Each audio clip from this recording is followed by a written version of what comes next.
But what if the insurance company tells you we're going to pay you $1 million in cash so that you can actually pump into your clinic and make it going again, hire young doctors to run it, you have time to do your brand, do whatever, and when you retire, we will still give back your money.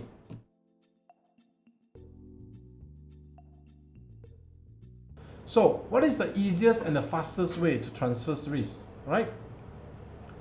What is the easiest and the fastest way, right, between all these three?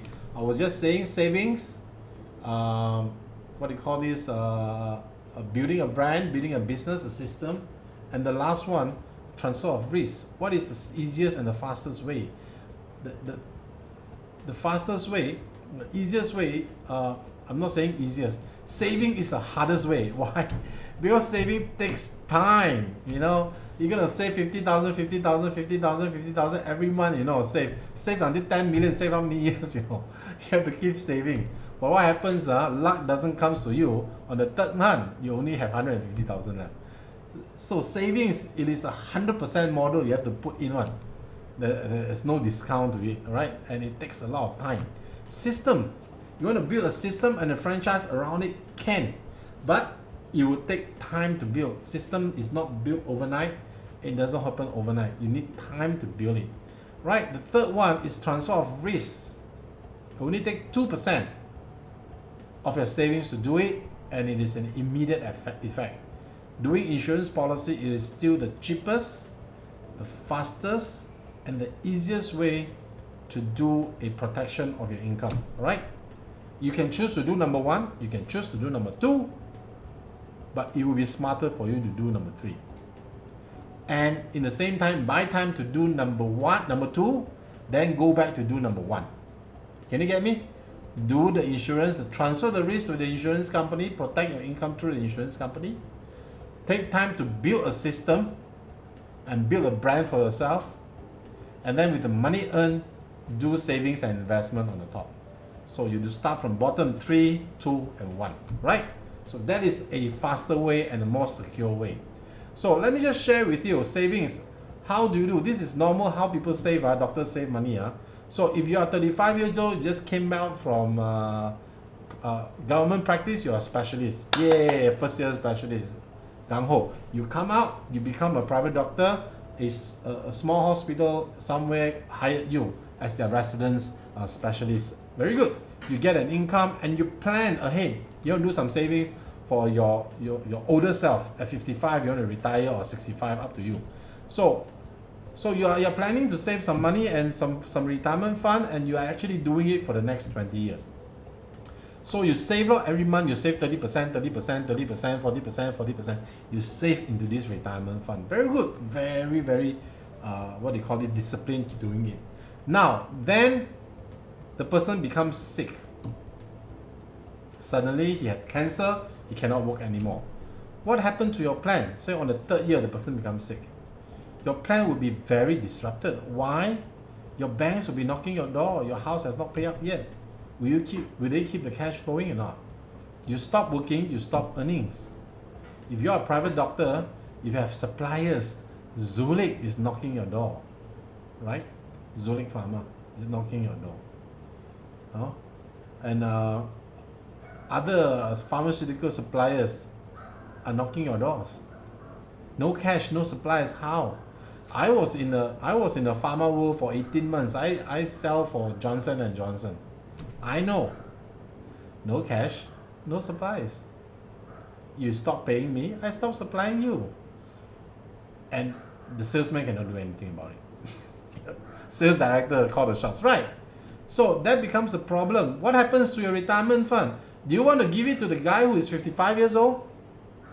But the problem is you cannot even finish the retirement fund. You're still young and you don't have money. You don't have the ability to keep earning. You cannot retire. There's no retirement fund for the guy who is 55. Or you want to use the fund to save your clinic. Prolong it so that hopefully that problem doesn't affect you and you continue working. So that also is a problem, right? So my suggestion is that you transfer the risk. Transfer the risk to us. Let us handle it.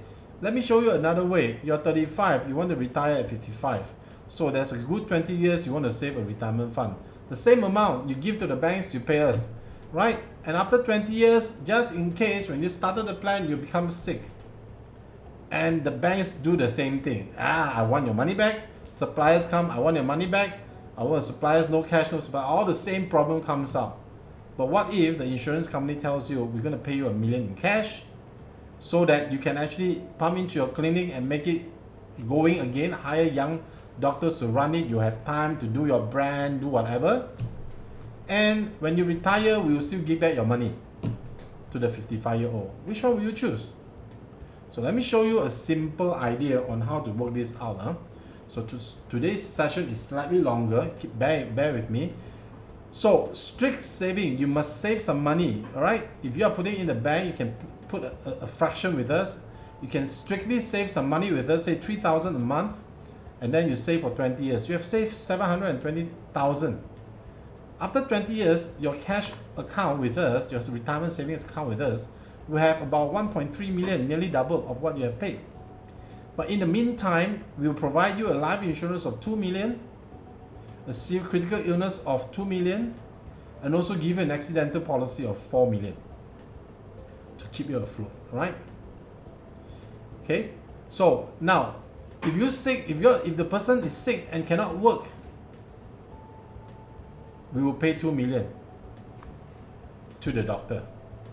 So my company AIA provide what we call presumptive disability. Means if you're unable, for doctors, if you're unable to work due to any causes, but unable to do a work through your knowledge, training, and experience, the company will pay. I know a lot of company doesn't pay that. A lot of company wants you to be totally disabled, then only they pay you. But in AIA is not. We just have to look into if you are not able to work by training, knowledge, and experience, the policy will pay. So that is a very, very, very different. If you're sick and you're not able to work, the policy pays 2 million out. And the retirement fund is still intact. Whatever you save 1.3 million after we pay the person 2 million, it's still there. You still retire at 55, take out 2 million. Is that okay with you or not? Right? So there is other ways to do it. So what I'm saying is this is very simple. Let me just go back to this. Right? Do this system the other way around. Transfer the risk to the insurance company first, to medical legal first, to other people first. Do not take up the risk yourself. The young you must go and work. So transfer the risk out to all these companies, right? Then you're young, you take time to build a system, a brand of your own clinic privately. Then you take time to save up. Number one. Do it reversely. Don't save first, then take time to build system, and at the end, because of one critical illness, one cancer, one stroke, wipe out the whole thing that you have built.